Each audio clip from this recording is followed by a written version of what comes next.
അവിടെ എങ്ങനെയായിരുന്നു, ഇത്രയും തിരക്കും ആളുകളും എല്ലാം ആണ്.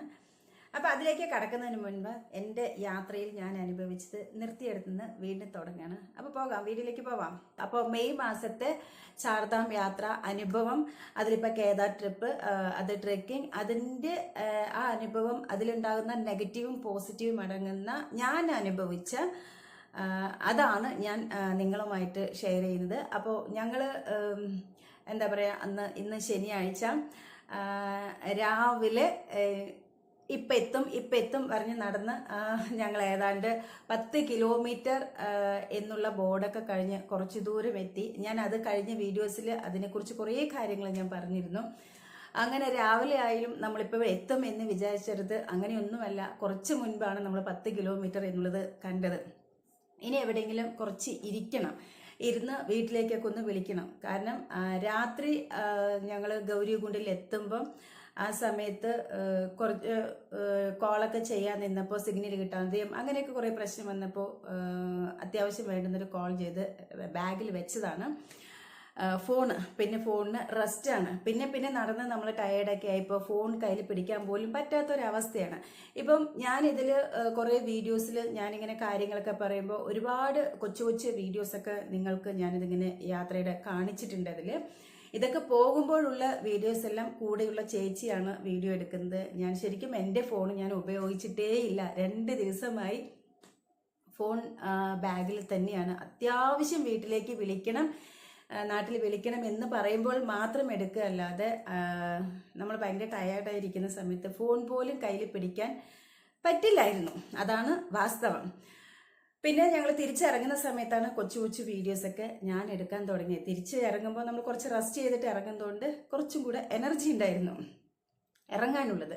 അങ്ങനെ അപ്പോൾ ഞങ്ങൾ ഇങ്ങനെ പോയിക്കൊണ്ടിരിക്കണം. എവിടെയെങ്കിലും ഇത്തിരി ഇരിക്കണം, ഇരുന്ന് കഴിഞ്ഞിട്ട് നാട്ടിലേക്കൊന്ന് വിളിക്കണം. കാരണം വീട്ടുകാർ നമ്മൾ ഏത് സിറ്റുവേഷനിലാണ് ഇരിക്കുന്നത് എന്നൊന്നും അറിയില്ലല്ലോ. അപ്പം ഫോൺ അടിച്ചിട്ടുണ്ടെങ്കിൽ തന്നെ അത് അറിയുന്നുമില്ല. ആകെപ്പാട് നമ്മൾ നടക്കുന്നതിനിടയിൽ കുതിരയുടെ പോക്കും അതിൻ്റെ മണി കിലുങ്ങുന്ന സൗണ്ടും ഭയങ്കര ആളും ബഹളും ഭയങ്കര, പിന്നെ ആ വെള്ളം ഒഴുകുന്ന ആ സൗണ്ടും ഒക്കെ ആകുമ്പോൾ നമുക്ക് അത്ര ഫോൺ അടിച്ചാൽ ചിലപ്പോൾ അറിയില്ല, ചിലപ്പോൾ ഇങ്ങനെ ശ്രദ്ധിക്കില്ല, പിന്നെ മെനക്കെടുന്നില്ല. കാരണം ബാഗിൽ നിന്നൊക്കെ ഇങ്ങനെ എടുക്കണ്ടേ. അപ്പോൾ അങ്ങനെയായിരുന്നു. അപ്പോൾ ഞങ്ങളിങ്ങനെ കുറച്ച് ദൂരം പോയി. ഒരു അമ്മ, ഞാനിങ്ങനെ നോക്കി പതുക്കെ പോവുകയാണ്. ഞാനാണെങ്കിൽ നമുക്കൊരു മുളവടി ഉണ്ടല്ലോ, എൻ്റെ കയ്യിൽ ഒരു മുളവടി ഉണ്ട്. ആ മുളവടിയിൽ ഇങ്ങനെ പിടിച്ചിട്ട് ഇങ്ങനെയാണ് നിൽക്കുക. ഇങ്ങനെ നിന്നിട്ട് ആ വഴിയുടെ ആ പാത, അതായത് കല്ല് പതിച്ച ആ പാതയുടെ എല്ലാത്തിനും കൈവരിയുണ്ട്. ആ കൈവരിയിൽ ചാരിയിട്ട് ഇങ്ങനെ പിടിച്ചിട്ടാണ് നിൽക്കുക. കാരണം ആ കൈവരിയും ഈ വടിയില്ലെങ്കിൽ ഞാൻ പൊത്തോന്ന് എന്താ പറയുക, ആ നദിയിലേക്ക് വീഴും. കാരണം അത്ര വയ്യ. ഏതെങ്കിലും ഒരു സപ്പോർട്ട് വേണം. ഈ വടി ഒരു കയ്യിൽ പിടിക്കും, ഒരു കൈ ഈ കൈവരിയിലും പിടിച്ചിട്ടാണ് ഓരോ സ്റ്റെപ്പും വെക്കുന്നത്. ഓരോ സ്റ്റെപ്പ് എന്ന് പറഞ്ഞാൽ കാലിങ്ങനെ പൊക്കി വെക്കണമല്ലോ, ആവതില്ല, വയ്യ, തീർത്തും വയ്യ. ആ ഒരു കണ്ടീഷനാണ്. അപ്പോൾ ഞാൻ ഇങ്ങനെ പതുക്കെ ഇങ്ങനെ ഓരോ കാലം വെച്ച് ഇങ്ങനെ കയറുമ്പോൾ എവിടെയോ ഒരു കൽവറ്റിൽ ഒരു അമ്മ ഇരിക്കുന്നു. എൻ്റെ മനസ്സിൽ ഞാൻ അവിടെ എത്തുമ്പോഴത്തേക്കും ആ അമ്മ ഒന്ന് എണീച്ചിരുന്നെങ്കിൽ. കാരണം അത്രയും വയ്യ. ആ ഒരു അവസ്ഥ എൻ്റെ മനസ്സ് പോലെ തന്നെ അവിടെ എനിക്ക് കുറച്ച് ഒരിത്തിരി ഇരിക്കാനുള്ള സ്ഥലം കിട്ടി. ഞാൻ കയറി അവിടെ ഇരുന്നു, ബാഗൊക്കെ കഴിച്ച് അങ്ങനെ ഇരുന്ന നാരങ്ങ വെള്ളം അവിടെ ഉണ്ടായിരുന്നു. വേഗം ഒരു ഗ്ലാസ് നാരങ്ങ വെള്ളം വാങ്ങി മടമടാന്ന് ഫുൾ കുടിച്ചു. പിന്നെ കയ്യിലുള്ളത്, കാരണം നേരെ ഫുഡ് കഴിച്ചിട്ടില്ല, ഒരു ചപ്പാത്തിയൊക്കെ വാങ്ങി ഒന്ന് പൊട്ടിക്കുമ്പോഴേക്കും വായി കഴിച്ചിട്ട് ഛർദ്ദിക്കാൻ വരുന്ന പോലെ അത് മടക്കി ബാഗിൽ വെച്ചിട്ടുണ്ട്. അതൊന്നും കഴിക്കാൻ പറ്റില്ല, എങ്കിലും എവിടെ ആ വേസ്റ്റ് അങ്ങനെ ഇടുന്നതെന്ന് പറഞ്ഞ് അത് ബാഗിൽ വെച്ചിരിക്കുകയാണ്. അപ്പോൾ ഇവിടെ ഇരിക്കാൻ ഇത്തിരി കിട്ടിയപ്പോൾ അവിടെ ഇരുന്നു. ഒരു കല്ലിൻ്റെ മേലെയാണ് നോക്കണം. കയ്യിൽ നട്ട്സും ചോക്ലേറ്റും എല്ലാം ഉണ്ട്. അപ്പോൾ കുറച്ച് ബദാമും നട്ട്സും എടുത്ത്, ഇത്ര നേരം ഒന്നും കഴിച്ചിട്ടില്ലല്ലോ, ഓരോന്ന് കുറച്ച് കൊണ്ടിരുന്ന് ആ ഒരു ചോക്ലേറ്റും കഴിച്ചു. അപ്പോഴെങ്കിലും അതെങ്കിലും കുറച്ച് എനർജി കിട്ടുക, ഇനി അങ്ങോട്ട് നടക്കാനുള്ള ആരോഗ്യം കിട്ടണ്ടേ. അങ്ങനെ കഴിച്ചുകൊണ്ടിരിക്കുകയാണ്. എൻ്റെ കൂടെയുള്ള ചേച്ചിയാണെങ്കിൽ ഇരിക്കാൻ പറഞ്ഞാലും ഇരിക്കുന്നില്ല. പുള്ളിക്കാരത്തി പറയും, ഇരുന്നാൽ ഞാൻ ഉറങ്ങിപ്പോകും, പിന്നെ കാലിന് നീര് വെക്കും, അതുകൊണ്ട് നീ വേണമെങ്കിൽ 5 മിനിറ്റ് നിന്നോ, ഞാൻ ഇവിടെ ചാരി നിൽക്കുക, ഇരുന്ന് കഴിഞ്ഞാൽ എന്നെക്കൊണ്ട് ഒന്നിനും പറ്റില്ല എന്നാണ് പുള്ളി പറഞ്ഞൊന്ന് മാറി നിൽക്കണം. മാറിയല്ല, പുള്ളി പതുക്കെ നാരങ്ങ വെള്ളം കുടിച്ചങ്ങ് കയറി. എന്നിട്ട് എന്നെ തിരിഞ്ഞു നോക്കും, നീ നടന്ന് വരുമ്പോൾ വാന്നുണ്ട്. നമുക്ക് നോക്കിയേ കാണാം, എത്ര ലോങ് പോയാലും കാണാൻ പറ്റും. അങ്ങനെയാണ് ഈ തട്ടായിട്ടുള്ളതാണല്ലോ. ഇങ്ങനെ ഇതുപോലെ ഇങ്ങനെ പോകുന്ന വഴിയാണ്. അപ്പോൾ നമുക്ക് എത്ര മേലെ പോയാലും മാക്സിമം നമുക്ക് കാണാൻ പറ്റും. അപ്പം ഞാൻ അങ്ങനെ ഇരിക്കുമ്പം കുറച്ച് പേര് ഇങ്ങനെ ബോയ്സ് ഒക്കെ ഇങ്ങനെ മിക്സഡ് ആയിട്ട് എല്ലാവരും കയറി വരുന്നുണ്ട്. അപ്പം എന്നെ കണ്ടപ്പോൾ ഇങ്ങനെ ചിരിച്ചിട്ട് എന്തു പറ്റി, എന്താ വയ്യേ എന്ന് പറഞ്ഞ് കാര്യമായിട്ട് ഇങ്ങനെ ചോദിച്ചു വന്നപ്പം ഒരു ബ്രോ ചോദിച്ചു വന്നപ്പോൾ ഞാൻ വിചാരിച്ചു, ചേടാ ഇത് മലയാളി, തൊപ്പിയൊന്നും ഇല്ലാത്ത, കാരണം നമ്മുടെ കൂടെ ഇല്ലാത്ത ആളല്ലേ, ഓ മലയാളി എന്ന് പറഞ്ഞപ്പോൾ ഞാൻ പറഞ്ഞു ആ ടയേർഡായി എന്ന് പറഞ്ഞപ്പോൾ പിന്നെ അങ്ങനെ പരിചയപ്പെട്ടു എവിടെ നിന്നാണെന്നൊക്കെ ചോദിച്ചപ്പോൾ ഞാൻ ചോദിച്ചു എങ്ങനെ എന്നെ മനസ്സിലായി മലയാളിയാണെന്ന് എങ്ങനെ മനസ്സിലായി എന്ന് പറഞ്ഞപ്പോൾ നിങ്ങളുടെ ആൾക്കാരെ ഞാനിവിടെ മീറ്റ് ചെയ്തിരുന്നു, കാരണം ഞങ്ങൾ 100 തൊപ്പിക്കാരാണ്. അപ്പോൾ ഞാനിങ്ങനെ എത്തി നോക്കുമ്പോൾ താഴെ അങ്ങ് തൊപ്പിയിട്ട അമ്മമാർ പ്രാഞ്ചി പതുക്കെ വരുന്നുണ്ട്. സോ അവരെ കടന്നിട്ടാണ് ഇവർ വന്നിട്ടുള്ളത്. അപ്പോൾ അങ്ങനെ കണ്ട ഒരു നാരങ്ങ വെള്ളം കുടിക്കാൻ വേണ്ടിയിട്ട് അവിടെ നിന്നാണ് അങ്ങനെ പരിചയപ്പെട്ടു. അപ്പം ട്രിവാൻഡ്രത്ത് നിന്നാണ് അവർ 6 പേര് ബോയ്സാണ് വന്നിരിക്കുന്നത്. ആദ്യത്തെ ആൾ വന്നു, ഇപ്പോൾ ചോദിച്ചപ്പോൾ 6 പേരുണ്ട്. ഇത് കാണുന്നതാണ് ഞങ്ങളുടെ കൂടെയുള്ളവരെന്ന്. കാരണം അവർ കുറേ സമയം അവിടെ നിന്നപ്പോൾ ഓരോരുത്തരും ഇങ്ങനെ കയറി വരുന്നുണ്ടായിരുന്നു. ഓ ഇവരുടെ ഫ്രണ്ടാണല്ലോ എന്ന് പറഞ്ഞ് ഞാൻ ചിരിച്ചപ്പോൾ അവർക്ക് ചിരിക്കാൻ പോലും വയ്യ. കാരണം ഞാൻ ഇരുന്ന് നാരങ്ങ വെള്ളം കുടിച്ച് കുറച്ച് നട്ട്സൊക്കെ കഴിച്ചിട്ട് കുറച്ചുകൂടി എനർജിയോടെയാണ് ഇരിക്കുന്നത്. അപ്പം ഞാനാണ് അവരോട് ചിരിക്കുന്നത്, അവരാണെങ്കിൽ അത്രയും എന്താ പറയുക, ചിരിക്കുന്നതിന് തന്നെ വേറെ ഒരു വിധത്തിലായി പോകും. അത്രയും ക്ഷീണിച്ചാണ് കയറി വരുന്നത്. അവർ ഈ 6 പേരും എങ്ങനെയെന്ന് പറഞ്ഞാൽ അവർ ഫ്രണ്ട്സായിട്ട് വന്നതാണ്. അപ്പോൾ അവരുടെ കയ്യിൽ ബാഗ്, ഇപ്പോൾ ഒരാഴ്ചത്തെ ട്രിപ്പാണെങ്കിൽ അതിന് വേണ്ടുന്ന സാധന സാമഗ്രികളും ഡ്രസ്സും എല്ലാം ഉണ്ടല്ലോ, അത് അത്രയുള്ള ഒരു ബാക്ക് പാക്കാണ് അവർ ഇട്ടിട്ടുള്ളത്. അപ്പോൾ ആ ബാഗും കൂടി ആകുമ്പോൾ ഞങ്ങളാണെങ്കിൽ ഞങ്ങളുടെ ലഗേജ് എല്ലാം ബസ്സിലാണ്, താഴെയാണ്, അത്യാവശ്യം വേണ്ടത് മാത്രമേ ബാക്കിലുള്ളൂ. പക്ഷേ ഇവരുടെ ആ ഒരു ബാക്ക് പാക്ക് ആകുമ്പോൾ അതിൽ കുറച്ച് വെയിറ്റും ഉണ്ട്. പക്ഷെ ഇത്രയും കയറി വരുമ്പോഴത്തേക്കും അത്രയും ടയേർഡായി, ഉറക്കവുമില്ല, അങ്ങനെ ടയേർഡായിട്ടാണ് വരുന്നത്. അങ്ങനെ അവർ 6 പേരുണ്ടെന്ന് പറഞ്ഞ് ഇവർ നിന്നില്ല. കാരണം ഒരു ഇത്തിരി നിൽക്കുമ്പോഴത്തേക്കും നിന്നാൽ ഉറങ്ങിപ്പോകും. അതുകൊണ്ട് മാക്സിമം കയറാൻ പറ്റുന്നത് കയറട്ടെ, പിന്നെ എവിടെയെങ്കിലും പറ്റിയാൽ ഒരു ടെൻ്റ് എടുത്ത് ഉറങ്ങാം എന്നെല്ലാം പറഞ്ഞിട്ട് അവരങ്ങനെ പോകുന്നുണ്ട്. പിന്നെ എൻ്റെ കൂടെയുള്ള ചേച്ചി വിളിച്ചു, നീ വാ ഇനിങ്ങനെ, കാരണം ഫോണിൽ വിളിക്കും, കുറേ ദൂരം പോകുമ്പോൾ ഞാനിങ്ങനെ നോക്കിയില്ല എങ്കിൽ എന്നെ ഫോണിൽ വിളിച്ചിട്ട് വാ എന്ന് പറഞ്ഞിട്ടും പിന്നെ ഞാൻ അങ്ങനെ പ്രാഞ്ചി അങ്ങനെ പോയി. അങ്ങനെ കുറേ ദൂരം പോയിട്ട് ഒരു 12:30 മണിയൊക്കെ ആയപ്പോഴത്തേൻ്റെ എനിക്ക് ഒട്ടും വയ്യാതെയായി. ഇത് എത്ര കിലോമീറ്റർ, എവിടേക്കോ 7 കിലോമീറ്റർ എന്ന് കാണുന്നു, പിന്നെ 6 കിലോമീറ്റർ കാണുന്നു, എന്നാൽ 10,000 കിലോമീറ്റർ നടന്ന ഒരു ഫീലാണ് എനിക്ക് ഉണ്ടായത്. പക്ഷെ എവിടെയും എങ്ങും എത്തുന്നില്ല. എത്ര പോയാലും ഒരു 12 കിലോമീറ്റർ എന്ന ബോർഡ് തന്നെ 3 ഞാൻ കണ്ടിട്ടുണ്ട്. അത് എന്തുകൊണ്ടാണ് അവരങ്ങനെ ബോർഡ് വെച്ചിരിക്കുന്നത് എന്നുള്ളത് അറിയില്ല. ഒരു പക്ഷെ നമ്മളിനി 12 കിലോമീറ്റർ ഉണ്ട് എന്ന് പറഞ്ഞാൽ പിന്നെയും കുറേ നടക്കുമ്പോൾ വീണ്ടും 12 കിലോമീറ്റർ എന്നുള്ള ബോർഡ് കാണും. അതുപോലെ തന്നെയാണ് ഇവിടെ നമ്മളിപ്പോൾ 6 കിലോമീറ്റർ എന്ന് ഒരു ബോർഡ്, കേദാർനാഥ് 6 കിലോമീറ്റർ എന്ന് പറഞ്ഞ ഒരു ആരോ ഇട്ടിട്ട് അങ്ങനെ കാണിച്ചിട്ടുണ്ടാവും. പിന്നെ കുറേ ദൂരം നടക്കുമ്പോൾ വീണ്ടും അതേപോലെ കേദാർനാഥ് 6 കിലോമീറ്റർ എന്ന ബോർഡ് വെച്ചിട്ടുണ്ടാവും. ഇതെന്താണ് എന്നുള്ളത് അറിയില്ല, നമ്മളിത് എങ്ങനെയാണ് ഇത് കണക്കാക്കുക എന്നുള്ളതും അറിയില്ല. ഇനിയിപ്പോൾ ഒരു പക്ഷേ ഒരു മോട്ടിവേഷൻ പോലെ കുറേ ബോർഡുകൾ വയ്ക്കുമ്പോൾ ആദ്യത്തെ ബോർഡ് കാണുമ്പോൾ നമ്മൾ വിചാരിക്കും ഇനി 6 കിലോമീറ്ററല്ലേ ഉള്ളൂ എന്ന്. ഒരു പക്ഷേ അവസാനത്തെ 6 കിലോമീറ്റർ ആയിരിക്കും കറക്റ്റായിട്ടുള്ള റീഡിങ്, എനിക്ക് അറിഞ്ഞുകൂടാ. അതുപോലെയൊക്കെ കണ്ടിട്ടുണ്ട്. തിരിച്ചു വരുമ്പോഴും അതേപോലെ 4 ഗൗരികുണ്ടിലേക്ക് 5 കിലോമീറ്റർ എന്നുള്ള ബോർഡ് കണ്ടിട്ടുണ്ട്. അതൊക്കെ എന്ത് കണക്കാണ് എന്നുള്ളത് എനിക്കറിയില്ല, ഞാൻ എൻ്റെ കണ്ണിൽ കണ്ട കാഴ്ചയാണ്. അപ്പം അങ്ങനെ ഞങ്ങൾ പോകുമ്പോൾ ഒരു 12 മണിയൊക്കെ ആയപ്പം എനിക്കിനി ഒട്ടും പറ്റില്ല. പിന്നെ എൻ്റെ കൂടെയുള്ള ചേച്ചിയുടെ ഫോണിൽ ബാറ്ററി കഴിഞ്ഞു, ഇനി ബാറ്ററി ഡെഡായി. ഇനിയിപ്പോൾ എപ്പോഴെങ്കിലും വിളിക്കാൻ, നാട്ടിലേക്കോ ആരെങ്കിലും വിളിക്കണമെങ്കിൽ അല്ലെങ്കിൽ നമ്മുടെ ടീമിലുള്ളവർ ആരെങ്കിലും വിളിക്കുകയാണെങ്കിലൊക്കെ ഫോൺ ചാർജ് വേണമല്ലോ. അപ്പോൾ ഞങ്ങൾ ഒരു കടയിൽ, അതായത് ഒരു ടെൻ്റ് ഉള്ള കടയിൽ നിന്നു. നമ്മൾ പോകുന്ന വഴിവെക്കിൽ തന്നെയാണ് നിന്നു. എന്നിട്ട് ഫോണിന് 30 രൂപ കൊടുത്തിട്ട് ഒരു 10 മിനിറ്റ് ചാർജ് ചെയ്യാൻ വേണ്ടി, കാരണം അവരിങ്ങനെ സമ്മതിക്കുന്നില്ല. സോ ഞങ്ങൾ പൈസ തരാമെന്ന് പറഞ്ഞ് 30 രൂപ കൊടുത്ത് ആ ഒരു 10 മിനിറ്റ് ഇരിക്കുമ്പോഴത്തേക്കും ഞാൻ ആ ടേബിളിൽ അങ്ങനെ കിടന്ന് ഉറങ്ങിപ്പോയി. കാരണം എനിക്ക് ഒട്ടും പറ്റുന്നില്ലായിരുന്നു. അവസാനം എണീച്ച് നടക്കാൻ നിൽക്കുമ്പോൾ ആ ഉറങ്ങിയതുകൊണ്ട് ഒരു 10 മിനിറ്റ് ടേബിളിൽ കിടന്ന ആ ഒരു സമയത്തിന് ഒട്ടും പറ്റാതായപ്പോൾ ആ കടയിൽ ചോദിച്ചു, ഞങ്ങൾക്ക് എങ്ങനെയെങ്കിലും ഒരു ടെൻറ്റ് അലോ ചെയ്യോ, കാരണം അവിടെ നിറയെ ടെൻ്റ് ഉണ്ട് നമുക്ക് റെസ്റ്റ് എടുക്കാൻ വേണ്ടി. പക്ഷെ ആ ടെൻ്റൊക്കെ രാത്രി കാലങ്ങളിലാണ് അതങ്ങനെ റെസ്റ്റ് എടുക്കുക. പകലാണെങ്കിൽ ആ സമയത്ത് നല്ല ചൂടുണ്ട്. അപ്പോൾ പ്ലാസ്റ്റിക് ടെൻ്റ് ആകുമ്പോൾ നമുക്ക് അതിനകത്ത് കിടന്നാലും പ്ലാസ്റ്റിക്കിൻ്റെതായ ഒരു ചൂടൊക്കെ അടിക്കും, എന്നാലും എവിടെയെങ്കിലും ഇത്തിരി കിടക്കണമല്ലോ. അപ്പോൾ അവരടുത്ത് ചോദിച്ചു. അപ്പോൾ അവർ പറഞ്ഞു അവരടുത്ത് ടെൻ്റ് ഉണ്ട്, കാണിച്ചു തന്നു. ഒരു ടെൻറ്റിൽ 2 പേര് ഷെയർ ചെയ്യുക, ഒരാൾക്ക് 500 രൂപയാണ്. ഞാൻ 2 മണിക്കൂറാണ് ചോദിച്ചത്. അത് പിന്നെ 2 മണിക്കൂറാണെങ്കിലും ഇപ്പോൾ ഒരു ഡേ ആണെങ്കിലും അല്ലെങ്കിൽ ഒരു നൈറ്റ് ആണെങ്കിലും ഒരാൾക്ക് 500 രൂപ എന്ന് പറഞ്ഞു. ശരി എന്ന് പറഞ്ഞ് ഞങ്ങൾ രണ്ടുപേരും കൂടെ 1000 രൂപ കൊടുത്ത് ഞങ്ങൾ അവരിൽ തന്നെ ബെഡ്ഷീറ്റ് കാര്യങ്ങളൊക്കെ ഉണ്ട്. ഞങ്ങളുടെ ബാഗൊക്കെ അഴിച്ചു വെച്ചു. ഒന്ന് ഞാൻ കിടക്കുമ്പോഴത്തേക്കും ചേച്ചി കിടന്നിട്ടില്ല, കാരണം സോക്സൊക്കെ ഒന്ന് അഴിക്കണമല്ലോ. എൻ്റെ വേഗം അഴിച്ച് ഞാൻ അങ്ങ് കിടന്നു. അപ്പോഴത്തേക്കും എൻ്റെ ഫോണിൽ കോള് വരുന്നുണ്ട്, അറ്റൻഡ് ചെയ്യാൻ പറ്റുന്നില്ല. പിന്നെ ബാഗിനകത്താണ് കോള് വന്നുകൊണ്ടേയിരിക്കുന്നു. അങ്ങനെ ഞാൻ വേഗം അത് എടുത്തു. ഇതാരായിരിക്കും ഈ സമയത്ത് ഇങ്ങനെ വിളിക്കുന്നതെന്ന് പറഞ്ഞ് നോക്കുമ്പോൾ നമ്മുടെ ടീം ലീഡർമാരാണ് വിളിക്കുന്നത്. അങ്ങനെ വിളിച്ചിട്ട് എവിടെ എത്തി എന്ന് ചോദിക്കുകയാണ്. ഞാൻ പറഞ്ഞു എനിക്കൊന്നും പറയാൻ പറ്റുന്നില്ല. അപ്പം ഞാനിങ്ങനെ അവിടെ കാണുന്ന ഒരു അടയാളങ്ങളൊക്കെ പറഞ്ഞ് ഞങ്ങൾ ഇന്ന സ്ഥലത്താണ് എന്ന് പറഞ്ഞപ്പോൾ അവരോട് നിങ്ങൾ എവിടെ എത്തിയെന്ന് പറഞ്ഞപ്പം ഞങ്ങൾ പാസ് എടുത്തു, ദർശനത്തിന് ലൈനിൽ നിൽക്കുകയാണ്. വേഗം വാ, ഇനി അവിടുന്ന് 4 കിലോമീറ്റർ ഉള്ളൂ, വേഗം വാ എന്ന് പറഞ്ഞു. ഞങ്ങളിവിടെ ലൈനിൽ നിൽക്കുന്നുണ്ട്. ഞങ്ങൾക്കിനി ദർശനം കിട്ടുകയാണെങ്കിൽ 2 മണിക്കൂറൊക്കെ എടുക്കും. അതുകൊണ്ട് ആ 2 മണിക്കൂർ കൊണ്ട് നിങ്ങൾ മാക്സിമം നടന്ന് എത്താൻ നോക്കൂ. ഞങ്ങൾ കുറേ സമയമായി ഇവിടെ ലൈനിൽ നിൽക്കുന്നു. കുറച്ച് പേരൊക്കെ വന്നിട്ടുണ്ട്, ഇനി കുറച്ച് പേരൊക്കെ വരാനുണ്ട്, അതുകൊണ്ട് വരുമെന്ന് പറഞ്ഞു. ഞങ്ങൾ റെസ്റ്റ് എടുക്കുന്നു എന്നൊന്നും പറഞ്ഞില്ല. പക്ഷെ അങ്ങനെ പറഞ്ഞപ്പോൾ അയ്യോ കുറേ പേരൊക്കെ അവിടെ എത്തിക്കഴിഞ്ഞു, ഇനി 4 കിലോമീറ്റർ ഉള്ളൂ. പക്ഷെ ഞാൻ വിചാരിച്ചത് ഞങ്ങളൊരു 2 മണിക്കൂർ ഉറങ്ങാം, അത് കഴിഞ്ഞിട്ട് വീണ്ടും നടക്കുക എന്നാണ് വിചാരിച്ചത്. പക്ഷെ അവർ വിളിച്ചതോടുകൂടി അങ്ങനെ അല്ല ശരിയല്ല, ഇനിയിപ്പോൾ എല്ലാവരും പോയി കഴിഞ്ഞാൽ നമ്മൾ ഒറ്റപ്പെട്ടു പോയാലോ എന്ന് പറഞ്ഞ് ഞങ്ങൾ വീണ്ടും ആ ടെൻറ്റ് ബായിയോട് പറഞ്ഞു.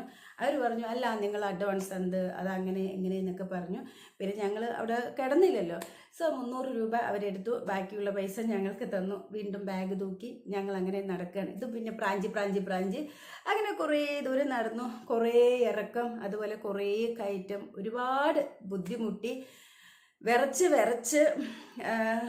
നെഞ്ചിനകത്ത് കട്ടിയായി ശ്വാസം എടുക്കാൻ പറ്റാതെ ആ അവസ്ഥയിൽ പോകുമ്പോഴും എനിക്ക് ഓക്സിജൻ ലെവല് നമ്മൾ പീക്കിലോട്ട് പോകുമ്പം ഓക്സിജൻ ലെവൽ കുറയും. എല്ലാവർക്കും അങ്ങനെ ഉണ്ടാവും, ശ്വാസതടസ്സം ഉണ്ടാവും എന്നുള്ളതൊക്കെ കുറേ റിവ്യൂലും കണ്ടതാണ്, ഇത് സത്യവുമാണ്.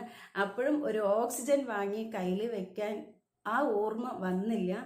നാരങ്ങ വെള്ളത്തിനെ മാത്രം ആശ്രയിച്ചുകൊണ്ട് അങ്ങനെ 5:30 6 മണി അങ്ങനെ ആകുന്ന സമയത്താണ് കേദാറിൻ്റെ പീക്ക് മലമേലെ, അതായത് സമുദ്രനിരപ്പിൽ നിന്ന് 12,000 അടി ഉയരത്തിലാണ് കേദാർനാഥ് സ്ഥിതി ചെയ്യുന്നത്. ഹിമാലയൻ പർവ്വതനിരകളുടെ താഴ്വര എന്നാണ് ഒരുപാട് റിവ്യൂസിലെല്ലാം കണ്ടിട്ടുള്ളത്. അപ്പോൾ അവിടെ കേദാർനാഥിൻ്റെ ഏറ്റവും മുകളിൽ എത്തുകയാണ്. ഞങ്ങളൊരു 6 മണിയൊക്കെ ആകുമ്പോഴാണ് എത്തുന്നത്. അപ്പോഴുണ്ട് തൊപ്പിയിട്ട കുറച്ച് അമ്മമാർ, ഞങ്ങളുടെ ഗ്രൂപ്പിലുള്ള അമ്മമാരെയൊക്കെ കണ്ടു. അവരൊക്കെ കുറേ പേര് വന്നിട്ടുള്ളത് അവർ കുതിര ഉപയോഗിച്ചിട്ടുണ്ട്, ഡോളി ഉപയോഗിച്ചിട്ടുണ്ട്. അതായത് ചില കുതിരയിൽ ഇരുന്നിട്ട് ഒരുപാട് അമ്മമാർ വീണ് തൊടയൊക്കെ അങ്ങനെ നീര് വെച്ച് അങ്ങനെ കുറച്ച് ബുദ്ധിമുട്ടിയിട്ടുണ്ട്. കുതിരയിൽ 3 കിലോമീറ്ററിന് ചില കുതിരക്കാരന്മാർ 3000 രൂപ വാങ്ങാറുണ്ട്. വാങ്ങിയിട്ട് അതുവരെ എന്നൊക്കെ പറയും, കാരണം അതൊക്കെ പ്രൈവറ്റ് ആണല്ലോ. ഒരു 3 കിലോമീറ്ററൊക്കെ എത്തുമ്പോഴത്തേക്കും അവർ ഇറക്കി വിട്ടിട്ട് നിങ്ങൾ അടുത്ത കുതിര പിടിച്ചോളൂ പറയും, അവർ അടുത്ത ആളെ കയറ്റും. അങ്ങനെയൊക്കെ കുറച്ച് കുതിരയായിട്ടും കുറച്ച് ഡോളി എന്ന് പറഞ്ഞാൽ ഇങ്ങനെ ഒരു ബാസ്ക്കറ്റ് ഉണ്ട്, അതിൽ അങ്ങനെ ഇരുത്തിയിട്ട് അവർ കൊണ്ടുപോകും. പക്ഷെ ചില ആളുകളെല്ലാം നല്ല രീതിക്ക് കൊണ്ടുപോയ ആളുകളും നമ്മളുടെ ഗ്രൂപ്പിൽ പറയുന്ന കേട്ടിട്ടുണ്ട്. പക്ഷെ ചില ആളുകളെല്ലാം 5000 രൂപ വാങ്ങിയിട്ടും കുറച്ച് ദൂരം കൊണ്ടുപോയിട്ട് ഇറക്കി വിടുന്നവരും ഉണ്ട്. അപ്പോൾ ഈ അമ്മമാരൊക്കെ കുറച്ച് 2-3 പേരായിട്ട് പോകുന്ന സമയത്ത് ചിലപ്പോൾ കുതിരപ്പുറത്തിരിക്കുകയാണെങ്കിൽ 3 പേരുണ്ടെങ്കിൽ 3 കുതിരയിലായിട്ടാണല്ലോ പോവുക. അപ്പോൾ ചിലപ്പം ഓരോരുത്തരും ഓരോ സൈഡ് കൊണ്ട് ഇറക്കുമ്പോൾ ഇവർക്ക് അങ്ങനെ കൂട്ടം തെറ്റിപ്പോവും. പക്ഷേ ഈ തൊപ്പി ഉള്ളത് കൊണ്ട് ആരാണോ ആദ്യം പോകുന്നത് അവരവിടെ മിണ്ടാതിരിക്കുക. അപ്പോൾ പിന്നാലെ വരുന്ന ഏതെങ്കിലും തൊപ്പി കാണുമ്പോൾ അങ്ങനെ ഒരുമിച്ച് പോകും. അതുകൊണ്ട് ഈ തൊപ്പി ഉള്ളത് കൊണ്ട് അതൊരു വലിയൊരു അനുഗ്രഹമാണ്. നമുക്ക് ചിലപ്പോൾ പേരറിയില്ല, ആളെ കണ്ടാൽ ചിലപ്പോൾ തിരിച്ചറിയില്ല. അത്രയും ദിവസം നടന്നിട്ട് നമ്മൾ ഇങ്ങനെ മലയാളികളാണോ അല്ലെങ്കിൽ നമുക്ക് തമിഴ് അറിയുന്ന ആരെങ്കിലും ആണോ, നമ്മുടെ അടുത്ത സ്റ്റേറ്റിൽ ആരെങ്കിലും ആണോ എന്നൊന്നും നമുക്കൊരു കണ്ടിട്ടൊരു പരിചയം പോലും അങ്ങനെ തോന്നിയിട്ടില്ല. കാരണം അത്രയും നമുക്ക് മനസ്സിലാക്കാനുള്ള ആവതില്ലാത്തൊരു സ്റ്റേജിലൂടെയാണ് പോകുന്നത്. ആകെ നമുക്കറിയാം നമ്മുടെ ആൾക്കാർ എന്ന് പറയാനുള്ള ഈ തൊപ്പി മാത്രമാണ് അടയാളം ഉണ്ടായിരുന്നത്. സോ അങ്ങനെ ഞങ്ങൾ 6 മണിയാകുമ്പോൾ അവരെ കണ്ടു.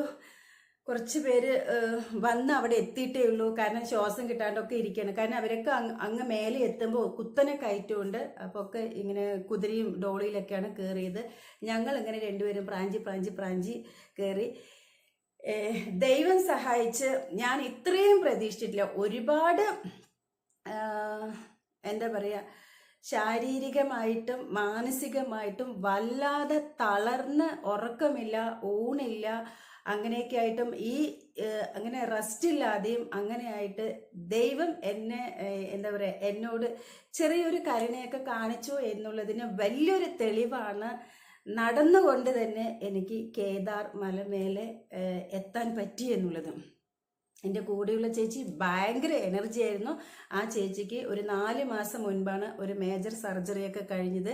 എന്നിട്ട് പോലും എൻ്റെ ബാഗ് കൂടെ പുള്ളിക്കാരത്തി വാങ്ങിയിട്ടാണ്, ഞാനെങ്കിലും എവിടെയെങ്കിലും നാരങ്ങ വെള്ളം കുടിക്കുമ്പോഴത്തേക്ക് ഇങ്ങനെ ഇരിക്കും അല്ലെങ്കിൽ ഒന്ന് ചാരും. പക്ഷെ ആ ചേച്ചി അങ്ങനെ ചെയ്തിട്ടേ ഇല്ല. കാരണം ഇരുന്ന് പോയാൽ കാലിൽ നീര് വെക്കും, ഉറങ്ങിപ്പോകും എന്നുള്ളതുകൊണ്ട് പുള്ളിക്കാരത്തി എനർജിയോടുകൂടി തന്നെ അങ്ങ് കയറിയിരിക്കുകയാണ്. അത് ആ ഒരു സപ്പോർട്ടുമാണ് എനിക്ക് അങ്ങനെയൊക്കെ കയറാൻ പറ്റിയത് എന്നാണ് എനിക്ക് ഇപ്പോഴും വിശ്വസിക്കുന്നത്. പിന്നെ ഞാൻ വിചാരിക്കും ഞാൻ അത്ര വലിയ പാപമൊന്നും ചെയ്തിട്ടില്ല എന്നുള്ളതും. കാരണം അത്ര ആ ഒരു ദയനീയ അവസ്ഥയിലൂടെയൊക്കെ കടന്നാണ് ഞങ്ങൾ മേലെ എത്തിയത്. മേലെ എത്തിയിട്ടും ഞാൻ ഞങ്ങളുടെ ടീം ലീഡർമാരെ വിളിക്കുകയാണ്, ഞങ്ങൾ ഇന്ന സ്ഥലത്തെത്തി, ഇനി എവിടെ വരണം എന്ന് പറയുമ്പം ഈ എന്താണ് ഹെലികോപ്റ്റർ വന്ന് ഇറങ്ങുന്നത് കാണുന്നുണ്ടോ? കാരണം ഹെലികോപ്റ്റർ മാർഗം പോവാം. ഹെലികോപ്റ്ററെല്ലാം അത്ര ഒന്നിറങ്ങി അടുത്ത് തന്നെ ഒന്ന് വരും, അതുപോലത്തെ വരവാണ് ഹെലികോപ്റ്റർ. അപ്പോൾ നേരത്തെ ഇതുപോലെ തന്നെ ഞങ്ങൾ ഉറങ്ങിക്കിടക്കുന്ന സമയത്ത് ടെൻ്റ് എടുത്ത സമയത്ത് വിളിച്ചിട്ട് പറഞ്ഞതാണ്, ഇനി 4 കിലോമീറ്ററേ ഉള്ളൂ ഹെലികോപ്റ്റർ വന്ന് ഇറങ്ങുന്ന ഭാഗത്ത് വരണമെന്ന്. അപ്പോൾ എവിടെയാണ് ഹെലികോപ്റ്റർ വരുന്നത് എന്ന് പറയുമ്പോഴേക്കും ഒന്ന് മേലെ കൂടെ പോകുന്ന കാണാം. സൗണ്ട് കേട്ടിട്ട് ഞാൻ ഇങ്ങനെ നോക്കുമ്പോൾ എൻ്റെ അടുത്ത് പറയുന്ന, അത് കേൾക്കുന്ന കണ്ടോ, കേൾക്കുന്നില്ലേ, അത് വന്ന് ഇറങ്ങുന്ന സ്ഥലത്തേക്ക് നിങ്ങൾ നടന്നു വാ, ഇത് തന്നെയാണ് അടയാളം എന്നാണ് പറഞ്ഞത്.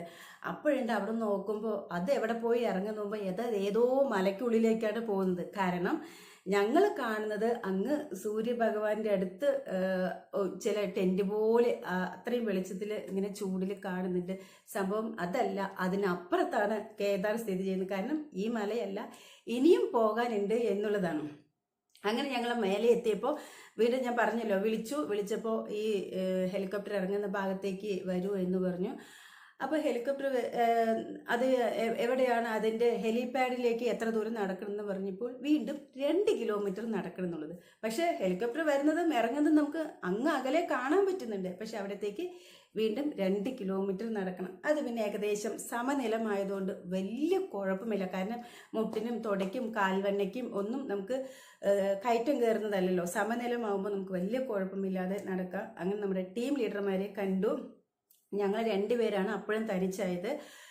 പറഞ്ഞു അവരൊക്കെ ദർശനം കണ്ടിട്ട് ഇരിക്കുന്നതാണ്, ഭഗവാനെ കണ്ടു തൊഴുതു, ഇപ്പം നല്ല തിരക്കുണ്ട്, ഞങ്ങളപ്പോൾ 7 മണിയൊക്കെ ആയി. അങ്ങനെ പറഞ്ഞു, ഇന്നടുത്ത് പോയി കഴിഞ്ഞാൽ പാസ് കിട്ടും. പാസ് എന്ന് പറഞ്ഞാൽ ഞങ്ങൾക്ക് ഒരു രജിസ്ട്രേഷൻ കഴിഞ്ഞൊരു ടോക്കൺ ഉണ്ടല്ലോ, അപ്പോൾ അത് കൊടുത്ത് അത് QR കോഡ് സ്വൈപ്പ് ചെയ്ത് കഴിഞ്ഞാൽ, സ്കാൻ ചെയ്ത് കഴിഞ്ഞാൽ നിങ്ങൾക്ക് പാസ് കിട്ടും. അത് ഇട്ടിട്ട് നേരെ ആ പാലം കഴിഞ്ഞാൽ കാണുന്നതാണ് അമ്പലം എന്ന് പറഞ്ഞു. ഞങ്ങൾ അത് വെച്ച് അങ്ങനെ പോയി. ഞങ്ങളുടെ ഇത് ടോക്കൺ കൊടുത്ത് പാസ്സാക്കി. പിന്നെ നമ്മൾ കുറേ പേര് നടന്നു പോകുന്നത് പോലെ ഇവർ പറഞ്ഞത് പോലെ പാലം കടന്ന് പോയി. അപ്പോഴും ഉണ്ട് ഒരു 1/2 കിലോമീറ്റർ പിന്നെയും നടക്കാൻ. നമുക്ക് നോക്കുമ്പോൾ അമ്പലത്തിൻ്റെ ഡൂം കാണുന്നുണ്ട്, ഭഗവാൻ ഇരിക്കുന്ന അതിൻ്റെ ഡൂം കാണുന്നുണ്ട്. പക്ഷെ വീണ്ടും 1/2 കിലോമീറ്റർ പോകാനുണ്ട്. അങ്ങനെ ഞങ്ങളുടെ കുറേ പേര് ഭഗവാനെ കണ്ട് തൊഴുത് വെയിറ്റിങ്ങിലാണ്. ഞങ്ങളാണെങ്കിൽ പോയി ഇനി ഒരു 10,000 പേര് ഉണ്ട്. അത് കഴിഞ്ഞാലേ ഞങ്ങൾക്ക് കിട്ടുള്ളൂ, അത്രയും തിരക്കാനുള്ളത്. അങ്ങനെ ഞങ്ങൾ അവിടെ പോയി 2 പേരും കൂടെ ഞങ്ങളുടെ വടി അവിടെ വെച്ചു. അതുവരെ കയ്യിൽ വടി ഉണ്ടല്ലോ, വടി അവിടെ വെച്ചു. അത് കഴിഞ്ഞ് ഞങ്ങളുടെ ചെരുപ്പും ഷൂവും സോക്സൊക്കെ അവിടെ അങ്ങനെ അഴിച്ചു വെച്ചിട്ട് ഞങ്ങൾ അപ്പോഴാണ് ഞാൻ പിന്നെ മൊബൈലെടുത്ത് കുറച്ച് വീഡിയോസൊക്കെ എടുത്ത് അത് കഴിഞ്ഞ് ഞങ്ങളുടെ പാസ്സും എടുത്ത് ഞങ്ങൾ ഭഗവാനെ കണ്ട് തൊഴുത് ഇറങ്ങി വരുമ്പം ഞങ്ങൾ 10 മണിയൊക്കെ കഴിഞ്ഞു.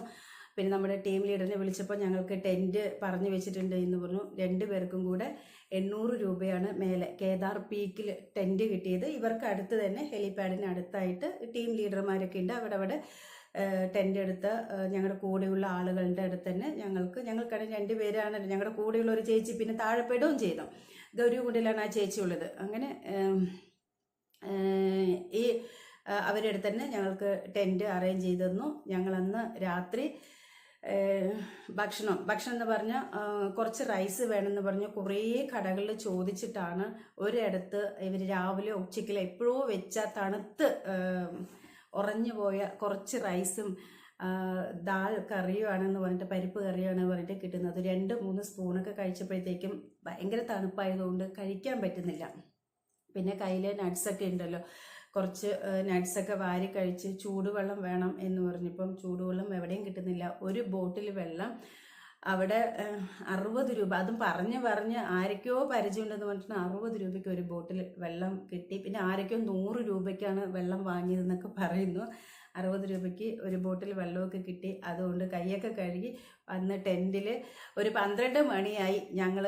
കാരണം കിടക്കുമ്പോൾ കാരണം ഇതൊക്കെ അഴിച്ചു വെച്ചിട്ടൊന്ന് കിടക്കണമല്ലോ. കിടന്നു ഒരു 4-4:30 ആകുമ്പോഴേക്കും ഭയങ്കര ശബ്ദം. നോക്കുമ്പോൾ ടെൻറ്റിൻ്റെ ഉള്ളിൽ കൂടെ തന്നെ ഭയങ്കര വെളിച്ചം. കാരണം അവിടെ 5 മണിയൊക്കെ ആകുമ്പോഴത്തേക്കും നമ്മുടെ ഇവിടെ 7 മണി, രാവിലെ 7 മണി എങ്ങനെ ഉണ്ടാവും അതുപോലെയാണ് അവിടെ 5 മണിയൊക്കെ ആയപ്പോഴത്തേക്കും ടെൻറ്റിൻ്റെ ഉള്ളിലൂടെ വെളിച്ചം കണ്ടപ്പോൾ നോക്കുമ്പോൾ 5 മണി ആവുന്നേ ഉള്ളൂ. പിന്നെ വേഗം നമ്മൾ ഈ ചെരുപ്പും ഷൂവും ഗ്ലൗസും ഇതെല്ലാം അഴിച്ചു വെച്ചിട്ട് വലിയ ഒരു കട്ടിയുള്ള പുതപ്പൊക്കെ പുതച്ചിട്ടാണ് കിടന്നത്. വീണ്ടും പുതിയ സോക്സ് ഒക്കെ എടുത്തിട്ട് 2 അങ്ങനെ എടുത്തിട്ട് ഷൂ ഒക്കെ ഇട്ട് പിന്നെ താഴെ വെള്ളത്തിന് പോയി ബാത്റൂമിലൊക്കെ പോകണമല്ലോ, ഒന്ന് ബ്രഷ് ചെയ്തൊക്കെ. ഐസ് വാട്ടർ എന്ന് പറഞ്ഞാൽ ഒന്നും പറയണ്ട. കുറച്ച് പല്ല് 2 ദിവസം ശരിക്കും ബ്രഷ് ചെയ്യാൻ പറ്റിയിട്ടില്ല. കാരണം ത്രൂ ഔട്ടായിട്ട് നടക്കുന്നതുകൊണ്ട് ഉറക്കൂലല്ലോ. പക്ഷെ ഇന്ന് അങ്ങനെയല്ല. ഇന്ന് നമ്മളിത്തിരി ഉറങ്ങി എണീച്ചതുകൊണ്ട് നന്നായിട്ടൊന്ന് ബ്രഷ് ചെയ്യണം. ഒരു വിധം ആ കൊടും തണുപ്പിൽ എങ്ങനെയൊക്കെയോ ഞങ്ങളങ്ങനെ ബ്രഷ് ചെയ്ത് വീണ്ടും പോയി അമ്പലത്തിൻ്റെ അടുത്തൊക്കെ പോയി. നമുക്ക് തൊഴാനൊന്നും പറ്റില്ല, അവിടെയെല്ലാം പോയി കണ്ട് അങ്ങനെ ഞങ്ങൾ രാവിലെ 8 മണി എന്ന് പറയുമ്പോൾ ഇത്തിരി ചായ, ഒരു 20 രൂപൻ്റെ ഒരു ഇത്തിരിയേ ഉള്ളൂ ചായ. പിന്നെ അതുപോലെ ചൂടുവെള്ളം വേണം, കാരണം നല്ല തണുപ്പ്. അപ്പോൾ ചൂടുവെള്ളം വേണമെന്ന് പറഞ്ഞു. ഒരു ചൂടുവെള്ളം എവിടെയും കിട്ടില്ല. അപ്പോൾ അതേപോലെ ചായ തരുന്ന പോലെ ഒരു ചെറിയ ഒരു കപ്പിന് ഇത്രയേ ഉള്ളൂ, അതിന് 20 രൂപ ഒരു കപ്പ് ചൂടുവെള്ളം. അങ്ങനെ ഞങ്ങൾ 3 പേർക്ക് വേണ്ടി, ഞങ്ങൾ 2 പേരും വേറൊരു അമ്മയ്ക്ക് വേണ്ടി 60 രൂപ കൊടുത്തിട്ടാണ് ഇത്തിരി ചൂടുവെള്ളം. കാരണം ആദ്യം ഇത്തിരി ചൂടുവെള്ളം അല്ലെങ്കിൽ ഭയങ്കര തണുപ്പ്. ബാത്റൂമിൽ പോയപ്പം കൈയും കാലും എല്ലാം ഇത്തിരി ഐസ്, മുഖമൊക്കെ കഴുകി വായൊക്കെ കഴിയപ്പോൾ ഇത്തിരി ഐസായപ്പോൾ ഇങ്ങനെ വിറയ്ക്കാൻ തുടങ്ങി. അപ്പോൾ അതിന് ഇത്തിരി ചൂടുവെള്ളം എന്തെങ്കിലും കിട്ടിയില്ലെങ്കിൽ ചായ ഒന്നും മതിയാവുന്നില്ല, ആകെ ഇത്തിരിയല്ലേ ഉള്ളൂ. അങ്ങനെയാണ് 60 രൂപ കൊടുത്ത് 3 കപ്പ് വാങ്ങി അത് കുടിച്ച് അങ്ങനെ 8 മണി 8:30 ആയപ്പോഴത്തേക്കും ഞങ്ങളുടെ കുറേ ആളുകളെ കണ്ടുമുട്ടി. അവരൊക്കെ പറഞ്ഞു നമ്മൾ ഇനി തിരിച്ച് ഇറങ്ങുകയാണ് എന്നൊക്കെ പറഞ്ഞു. ശരി, അതിൽ കുറച്ച് പേര് ഡോളിക്കും ഒക്കെ ബാർഗൈൻ ചെയ്യണം, ഇറക്കാൻ എത്ര രൂപ വരും. കാരണം കയറി വന്നവരെല്ലാവരും ടയേർഡല്ലേ.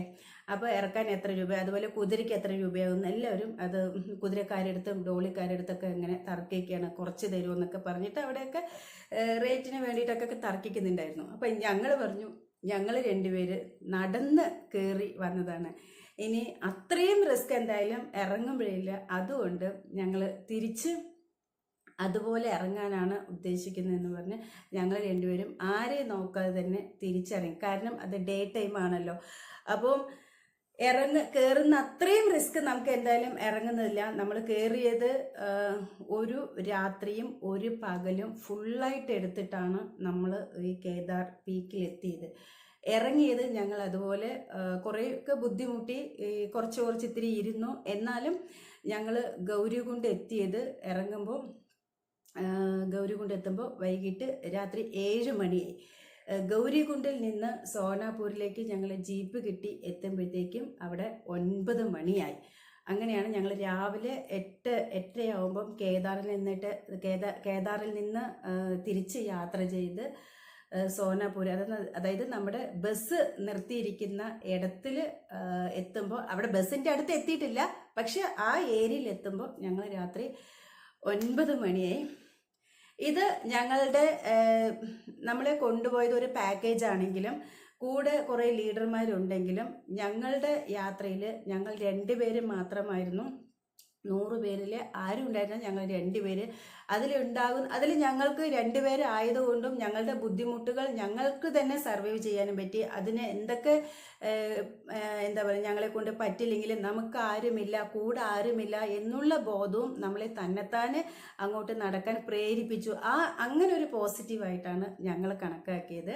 ശരിക്കും പറഞ്ഞാൽ ഞാൻ കേദാർ ട്രെക്കിംഗ് എന്നുള്ളത് 2-3 പാർട്സ് ആയിട്ടാണ് ഞാൻ പറഞ്ഞിട്ടുള്ളത്. ഓരോരുത്തർക്ക് ഓരോ അനുഭവമാണ്. ഞാൻ മെയ് മാസത്തിൽ നടത്തിയ, ഞാൻ സഫർ ചെയ്ത, ഞാൻ കുറച്ച് സഹിച്ച ആ കാര്യങ്ങളും കൂടെ ഞാൻ നിങ്ങളുമായിട്ട് ഷെയർ ചെയ്യാൻ ആഗ്രഹിച്ചതുകൊണ്ടാണ് അങ്ങനെ എക്സ്പ്ലെയിൻ ചെയ്ത് പോയത്. എല്ലാവർക്കും ഇതുപോലെ ആവണമെന്നില്ല, ചില റിവ്യൂസ് അതുപോലെ ആവണമെന്നില്ല. അതൊക്കെ ഓരോരുത്തരുടെ കാഴ്ചപ്പാടാണ്. ഞാൻ എൻ്റെ അനുഭവമാണ് അത് പറഞ്ഞത്. ഇതിൽ നിങ്ങൾക്ക് ചിലപ്പോൾ നെഗറ്റീവോ പോസിറ്റീവോ എന്തെങ്കിലുമൊക്കെ തോന്നാം. ഏതിരുന്നാലും നിങ്ങളുടെ അഭിപ്രായം, ഞാൻ കുറേ വീഡിയോസ് ഇതിനു വേണ്ടി ഈ കാര്യങ്ങൾ കുറേ പറഞ്ഞിട്ടുണ്ട്. ഇതിൽ നിങ്ങളുടെ അഭിപ്രായം എന്ത് തന്നെയാണെങ്കിലും, നെഗറ്റീവ് ആണെങ്കിലും പോസിറ്റീവ് ആണെങ്കിലും ഞാൻ താഴെ കമൻറ്റ് ബോക്സിൽ പ്രതീക്ഷിക്കുന്നുണ്ട്. പിന്നെ ഈ വീഡിയോസുകൾ കുറേ ഞാൻ ഇട്ടിട്ടുണ്ടല്ലോ, അതെല്ലാം നിങ്ങൾക്ക് ഇഷ്ടമായെങ്കിൽ പ്ലീസ് നിങ്ങൾ എന്നെ സപ്പോർട്ട് ചെയ്യുക, ലൈക്ക് ചെയ്യുക, അതുപോലെ ചാനൽ സബ്സ്ക്രൈബ് ചെയ്യുക. അടുത്ത വീഡിയോയുമായിട്ട് നമുക്ക് വീണ്ടും കാണാം.